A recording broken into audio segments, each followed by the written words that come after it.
महाभारत भाग क्रमांक 62. पशुपतास्त्र. अर्जुनाने कैलास पर्वतावर कठोर तप सुरू केले.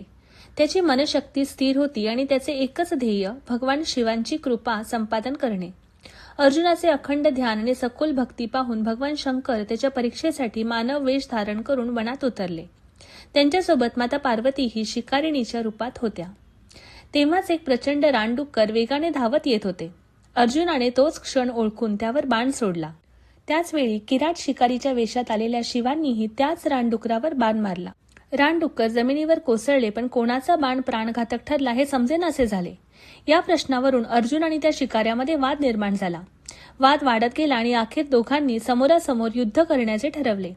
अर्जुनाने आपले कौशल्य, वेग आणि अद्वितीय रणांगणातील चातुर्य दाखवून दिले, पण आश्चर्याची गोष्ट म्हणजे त्या शिकाऱ्याला तो जिंकू शकला नाही.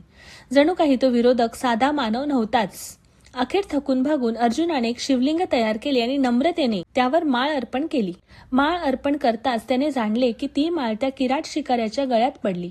तो कोणी साधा शिकारी नव्हता, तर स्वयं भगवान शंकर मानव वेशात त्याची परीक्षा घेत होते. अर्जुनाने लगेच दंडवत घातला व क्षमा मागितली. शंकर हसले आणि म्हणाले, अर्जुना, तुझी तपश्चर्या, तुझा धीर आणि तुझी निष्ठा अप्रतिम आहे.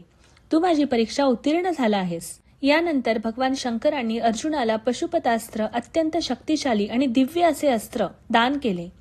या अस्त्राच्या तेजाने अर्जुनाचे मन श्रद्धेने भरून आले. इतक्यात इतर देवताही तिथे प्रकट झाले आणि त्यांनीही अर्जुनाला आपापली दिव्य अस्त्रे प्रदान केली. अशा रीतीने अर्जुनाची कठोर साधना यशस्वी झाली आणि त्याने आगामी महायुद्धासाठी अपूर्व दिव्यास्त्रे संपादित केली.